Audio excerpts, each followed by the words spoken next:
আল্লাহ মালাকুল মাউতকে বলবেন, মালাকুল মাউত কি অবস্থা? বলবে সব শেষ। মাইয়াব্বা, কে বাকি? মালাকুল মাউত বলবে জিনেরা বাকি, যাদেরকে দেখা যায় না। আল্লাহ বলবেন জিনদেরকেও শেষ করে ফেলো, রুহু কবজ করো। মালাকুল মাউত আজরাইল জিনদের রুহু কবজ করবে। আল্লাহ এবার জিজ্ঞেস করবে, ইয়া মালাকাল মাউত আখবিরনি মাইয়াব্বা, এবার বলো আর কে বাকি? মালাকুল মাউত বলবে, আল্লাহ মানুষগুলো সব শেষ, জিনগুলাও শেষ, এবার বাকি ইবলিস শয়তান। কে বাকি? ইবলিসরেও শেষ করো, ইবলিসও শেষ। আল্লাহ আবার জিজ্ঞেস করবেন, ইয়া মালাকাল মাউতি মাইয়াব্বা, আর কে বেঁচে আছে বলো? মালাকুল মাউত বলবে, আল্লাহ আপনার কথা অনুযায়ী পৃথিবীর সব মানুষের রুহু কবজ করলাম, সব জিনদের রুহু কবজ করলাম, ইবলিসের রুহু কবজ করলাম, এখন আছে শুধু ফেরেশতা। আছে কারা? যাও ফেরেশতাদের রুহু কবজ করো। ফেরেশতাদের রুহু কবজ হয়ে যাবে। এবার আল্লাহ জিজ্ঞেস করবেন, ইয়া মালাকাল মাউত আখবিরনি মাইয়াব্বা।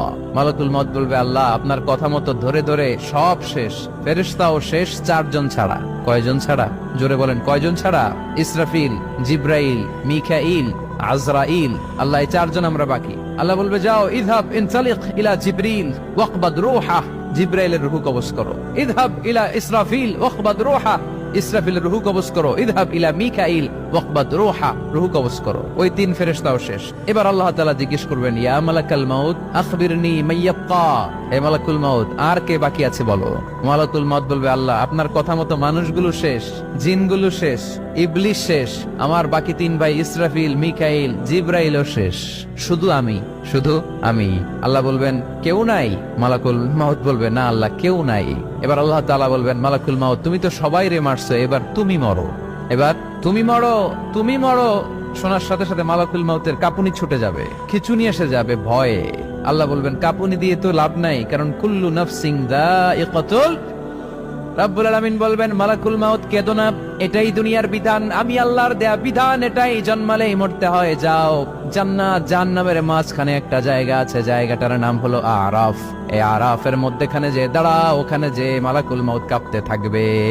মালাকুল মাউত বলবে, আল্লাহ সৃষ্টির শুরুতে যদি জানতাম, সৃষ্টির শুরুতে যদি জানতাম সবাইকে মৃত্যুদান করার পরে, রুহু কবজ করার পরে আমাকেও মরতে হবে, তাহলে এই কঠিন দায়িত্বের ব্যাপারে আপনার কাছে ক্ষমা চাইতাম। আজকে আমারও যে ভাগ্য বরণ করে নিতে হবে সৃষ্টির শুরুতে, আমি এটা কল্পনাই করতে পারি নাই। আল্লাহ বলবেন, নো টক, মুত ইয়া মালাকাল মাউত, মর, মরে যা, মুত, মরে যাও। বলার সাথে সাথে মালাকুল মাউত এক বিকট চিৎকার হাঁকিয়ে মরে যাবে। মালাকুল মাউতের চিৎকারটা সেদিন এত ভয়ঙ্কর হবে, বিষ্ণু ইসা ইসলাম বলেন, ওই চিৎকারের আওয়াজ যদি পৃথিবীর মানুষেরা কান দিয়ে শুনতে পেত, তাহলে কিয়ামত সংগঠিত হওয়ার জন্য আলাদা করে ইসরাফিলের সিঙ্গার প্রয়োজন হতো না। ওই চিৎকারের আওয়াজে প্রতিটা মানুষ কানের পর্দা ফেটে ওই জায়গায় লাশ হয়ে পড়ে যেত। এবার ডানে বায়ে সামনে পেছনে উপরে নিচে কেউ নাই, একজন ছাড়া। জোরে বলতে হবে, তিনি কে? আল্লাহ তখন পৃথিবীকে একটা ডাক দিবেন, বলবেন, ইয়া দুনিয়া আইনা আনহারুকি, এই পৃথিবী তোর নদীগুলো কোথায়? ইয়া দুনিয়া আইনা আশজারুকি, এই পৃথিবী তোর গাছগুলো কোথায়? বটতলা। ইয়া দুনিয়া আইনাল জিবাল, তোর বড় বড় মাউন্ট এভারেস্ট পাহাড়, আলাস্কা পর্বতমালা, আলপস পর্বতমালা, এগুলো কোথায়? তুর পাহাড় আজকে কোথায়? ইয়া দুনিয়া আইনাল মুলুক, রাজা বাদশারা কোথায়, যারা ক্ষমতার দাপটে পা জমিনে ফেলতে চাইতো না? আইনাল জাবাবেরা, অত্যাচারী স্বৈর শাসকগুলো আজকে কোথায়? কোথায় আজকে?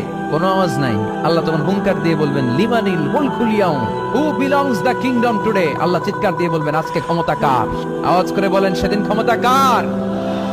আল্লাহ সেদিন প্রশ্ন করে নিজেই নিজের প্রশ্নের উত্তর দিবেন, লিমানিল মুলকুল ইয়াউমা লিল্লাহিল ওয়াহিদিল কাহ্হার।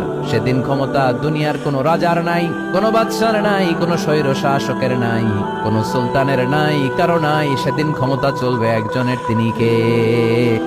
তার নাম হচ্ছে রহমান। তার নাম কি? আরো জোরে বলেন, কি নাম? এজন্য রহমান কারে বলে আজকে চিনতে পারছেন? তার দয়ার শেষ আছে? তার ক্ষমতার কোন কুল কিনারা আছে? তার ধন ভান্ডারে কোনো কমতি আছে? এজন্য লা বিশাইইন মিন নিআমিকা রাব্বানা নুকাযযিবু ফালাকাল হামদ, we don't deny any of your mercy and blessings, all praises to you। আল্লাহ তোমার কোন নিয়ামতকে আমরা অস্বীকার করি না। আল্লাহ প্রথমে ধমক দিয়ে বলছেন, এই মানব জাতি আর জিন জাতি, আমার কোন নিয়ামতকে অস্বীকার করবি? আমরা বলি কোনটাই অস্বীকার করি না। সকল প্রশংসার মালিক একজন, তিনি কে? ইমাম বাইহাকি বলেন, আল্লাহর হাবিব সাল্লাল্লাহু আলাইহি ওয়াসাল্লাম ইরশাদ করেছেন, ইন্না লিকুল্লি শাইইন আরুস ওয়া আরুসুল কুরআনি সূরাতু আর-রাহমান। আলেম ওলামারা বলেন তো আরুস মানে কি? মাশাআল্লাহ, নববধূ।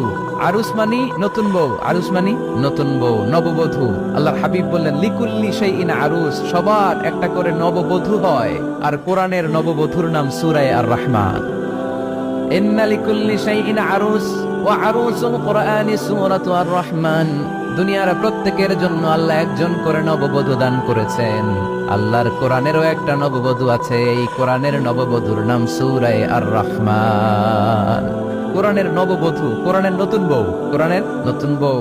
কেন আল্লাহ এত সূরা থাকতে 114টা সূরা থাকতে আর রহমানকে কোরআনের নববধূ বললেন? এর কারণ নববধূ যেমনি বাসর রাতে হাতে পায়ে আলতা মেখে, বেনারসি শাড়ি পরে, জুয়েলারি অর্নামেন্টস পরে, পার্লারিং করে, মেকআপ করে হাজবেন্ডের জন্য নিজেকে উজাড় করে সাজায়, ঠিক তেমনি আল্লাহ তাআলা এই দুনিয়াতে আমাদেরকে কি নিয়ামত দিয়েছেন আর আখিরাতে কি কি নিয়ামত দিবেন এই বর্ণনা দিয়ে এই সূরাটাকে আল্লাহ উজাড় করে সাজিয়ে দিয়েছেন। এজন্য এই সূরার নাম হচ্ছে আরুস আল কোরআন। কোরআনের নববধূ, সবকিছুর নববধূ আছে। আর কোরআনের নববধূর নাম সবাই বলেন আর রহমান। এবার